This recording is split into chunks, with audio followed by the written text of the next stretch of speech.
Bismillahirrahmanirrahim. Assalamualaikum warahmatullahi wabarakatuh.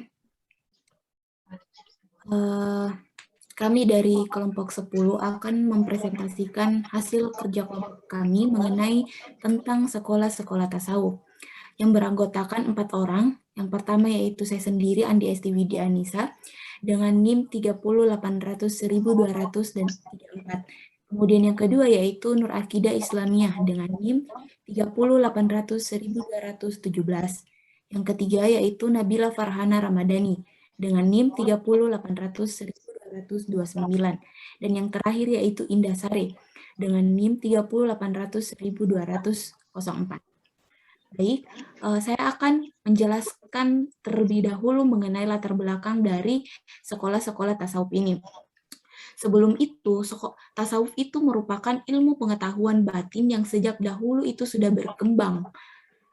Nah, tasawuf ini sebelumnya juga belum dikenal pada masa Nabi dan juga sahabatnya, karena akar kata tasawuf itu sendiri tidak ditemukan dalam bahasa Arab. Ada sebagian pendapat yang mengatakan bahwa definisi tasawuf tidak ditemukan dalam Al-Quran dan juga hadis. Oleh karena itu, tasawuf merupakan ajaran mistik yang dalam Islam yang memang mengutamakan pemakaian hati atau suki atau perasaan dalam menghayati syariat.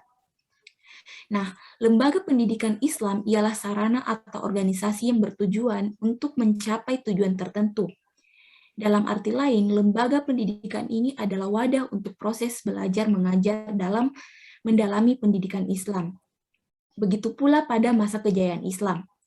Asrama yang digunakan orang-orang untuk menuntut ilmu yaitu untuk mempelajari ilmu tasawuf biasanya disebut sebagai halaqah atau sawiyah. Di abad ke-16 sampai ke abad 17, itu masa berkembangnya pendidikan madrasah dan juga ilmu-ilmu keislaman di Masjidil Haram dan juga Masjid Nabawi. Di samping itu pula, mulailah didirikan halaqah ini dan juga sawiyah ini, dan jumlahnya itu bisa dikatakan cukup besar. Dan juga di Mekah itu sudah tercatat sebanyak 50 halaqah, sedangkan di Madinah tercatat 30 halaqah. Nah, di awal berdirinya sekolah-sekolah tasawuf ini, pelaksanaan pendidikan keislaman dimulai dari masjid. Sebelum itu, seiring berjalannya waktu, semakin meningkat jumlah peminat dan juga guru, serta berkembangnya ilmu keislaman. Nah, oleh karena itu, dibuatlah madrasah-madrasah untuk pendidikan keislaman tersebut. Selanjutnya,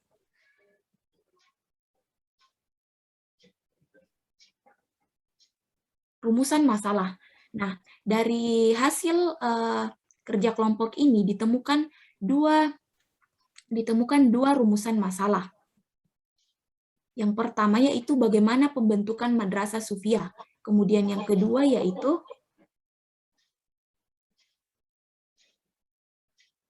bagaimana perkembangan madrasah Islam abad keempat dan kelima di Jariah. Nah, oleh karena itu, saya serahkan kepada pemateri selanjutnya untuk menjelaskan pembahasan dari sekolah tasawuf ini. Saya persilahkan. Oke, baiklah. Saya akan menjelaskan tentang madrasah sufiyah. Adapun beberapa madrasah yang termasuk dalam madrasah sufiyah, yaitu yang pertama, madrasah suhud. Menurut madrasah ini, dunia boleh berada di tangan seorang sufi, tidak di dalam hatinya, karena hatinya terkait dengan apa yang ada di tangan Allah. Salah seorang dari mereka berkata, "Fulan benar, Allah telah membersihkan hatinya dari dunia dan menjadikan dunia di tangannya, dan pada lahirnya." Seseorang bisa kaya raya dan zuhud sekaligus pada saat yang sama, karena zuhud tidak berarti miskin. Tidak semua orang miskin adalah orang yang zuhud, dan tidak semua orang yang zuhud itu miskin. Zuhud memiliki 3 tingkatan. Pertama, meninggalkan yang haram. Ini adalah zuhud orang yang awam. Kedua, meninggalkan yang halal tapi berlebihan. Ini adalah zuhud orang khusus. Yang ketiga yaitu meninggalkan apa yang menyibukkan seorang hamba dari Allah. Dan ini adalah zuhud orang-orang yang mengetahui. Orang-orang yang termasuk ke dalam madrasah ini adalah para ahli ibadah dan para ahli zuhud. Di antara mereka adalah Robi'ah al-Adawiyah, Ibrahim bin Adam, dan Malik bin Dinar. Yang kedua yaitu madrasah Kasyaf Ma'rifat. Madrasah ini berpijak kepada anggapan bahwa Mantik akal semata tidak cukup dalam meraih ma'rifat dan mengetahui hakikat yang ada. Seseorang harus mengalami proses latihan jiwa sehingga selaput kebodohan terangkat dari basirahnya dan hakikat-hakikat terbuka untuknya. Jiwanya terlihat di atas cermin hatinya. Pelopor madrasah ini adalah Ibnu Hamid Al-Ghazali. Yang ketiga yaitu Madrasah Widatul Wujud. Madrasah ini meyakini bahwa tidak ada sesuatu dalam wujud ini kecuali Allah. Walaupun kita ada, keberadaan kita ini adalah dengan Allah. Wujud yang nampak pada wujud hanyalah Allah. Wujud yang hak hanya satu. Tidak ada sesuatu di mana ia memiliki sepadan. Karena tidak sah ada dua wujud yang berbeda atau sepadan. Pelopor madrasah ini adalah Muhyiddin Ibnu Arabi yang dijuluki Syekh Akbar. Yang terakhir yaitu Madrasah Hulul Ittihad. Madrasah ini sangat terpengaruh dengan tasawuf India dan Nasrani, di mana seorang sufi merasakan bahwa Allah ada padanya. Dia menyatu dengan Allah di antara ucapan mereka, akulah al-haq. Di dalam jubah ini tidak lain selain Allah. Dan perkataan lain yang menyimpang yang keluar dari lisan mereka pada saat mereka merasa mabuk karena khamar, persaksian seperti yang mereka klaim, Al-Hallaj adalah pelopor madrasah ini. Baiklah, selanjutnya saya kembalikan kepada moderator. Baik, terima kasih atas penjelasan dari pemateri kedua. Baik, selanjutnya akan dilanjutkan oleh Nabila Farhana Ramadhani. Saya persilahkan. Baik, terima kasih kesempatan yang diberikan kepada saya. Dalam sejarah pendidikan Islam, makna dari madrasah tersebut memegang peran penting sebagai institusi belajar mengajar umat Islam selama pertumbuhan dan perkembangannya. Nah, istilah madrasah merupakan transformasi dari masjid ke madrasah. Ada beberapa teori yang berkembang seputar proses transformasi dari masjid ke madrasah ini. Yang pertama itu ada George Makdisi pada tahun 1981 yang menjelaskan bahwa madrasah ini merupakan transformasi institusi pendidikan Islam dari masjid ke madrasah yang berdiri secara tidak langsung melalui 3 tahap. Dalam penjelasannya, tahap pertama itu tahap masjid, kedua itu tahap masjidkan, dan ketiga itu tahap madrasah. Sedangkan kedua itu ada teori dari Ahmad Syalabi yang menjelaskan bahwa transformasi masjid ke madrasah ini terjadi secara langsung karena disebabkan oleh konsekuensi logis dari semakin ramainya kegiatan yang dilaksanakan di masjid yang tidak hanya dalam arti sempit, namun juga pendidikan, politik, dan sebagainya. Menurut Atia Al-Abrashi yang mengutip pendapat madrasah pertama kali diperkenalkan pada akhir abad ke-4 Baihaqiyah. Nah, madrasah ini merupakan institusi pertama yang terbentuk sekolah di dunia Islam. Menurut Ahmad Syalabi dan Philips Kahiti mengatakan bahwa madrasah yang muncul pertama kali adalah madrasah Nizamiyah.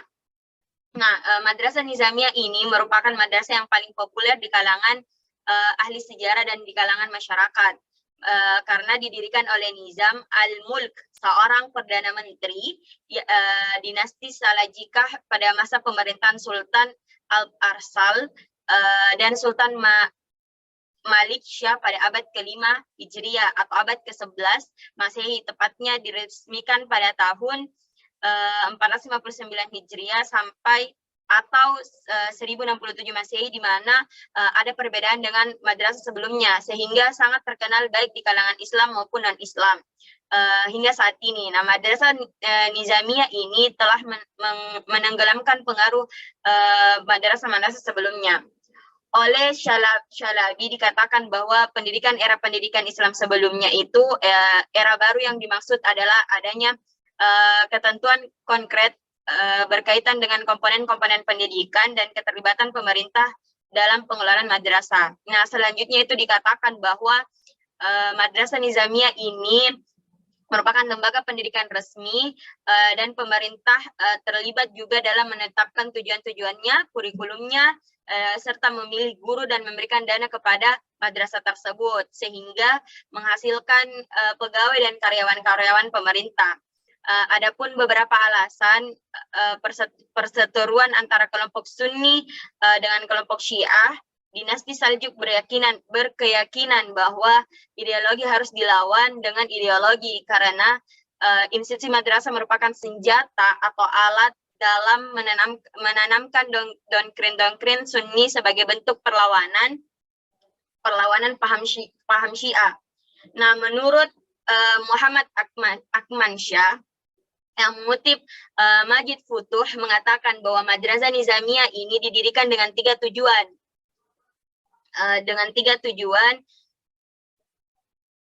Tujuan pertama itu menyebarkan pemikiran Sunni untuk menghadap diri tentang pemikiran Syiah. Kedua itu menyediakan guru-guru Sunni yang cakap untuk mengajarkan dan menyebarkan ilmu-ilmu ini ke tempat lain. Dan terakhir itu membentuk kelompok pekerja Sunni untuk berpartisipasi dalam menjalankan pemerintahan, khususnya di bidang peradilan dan manajemen. Sehingga dapat kami simpulkan bahwa motivasi berdirinya madrasah ini dikarenakan adanya motivasi agama, ekonomi, dan politik. Sekian penjelasan dari saya, selebihnya saya serahkan kembali kepada moderator. Baik, terima kasih atas penjelasan materinya. Dan yang terakhir akan Saudari Indasari akan memberikan kesimpulan dari materi mengenai sekolah-sekolah tasawuf. Kepadanya saya persilahkan.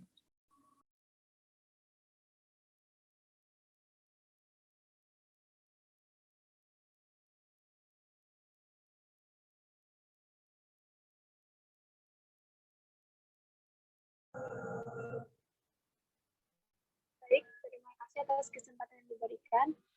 Adapun kesimpulan yaitu pendidikan tasawuf merupakan bagian pokok pendidikan Islam karena pendidikan ini dibangun di atas akidah-akidah yang kuat dan dasar-dasar yang kokoh dan berperan sebagai penguat dan pengokoh relasi antara seorang muslim dengan Tuhannya.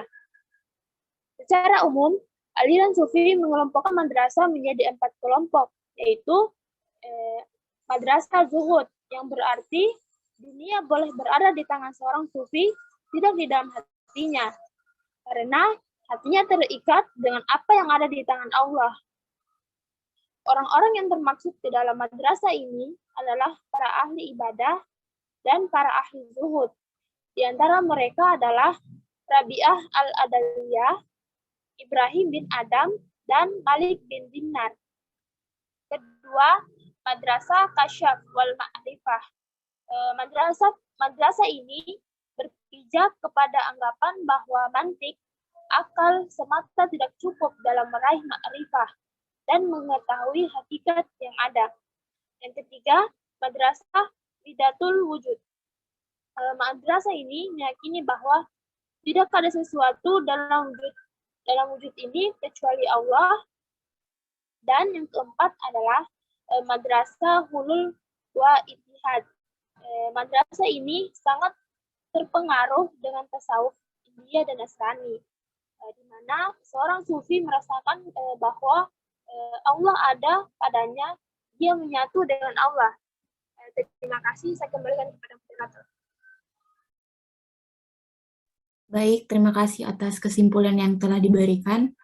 Baik, itulah hasil presentasi dari kelompok kami mengenai sekolah-sekolah tasawuf. Dan mohon maaf bila ada kesalahan, mungkin hanya seperti itu. Assalamualaikum warahmatullahi wabarakatuh.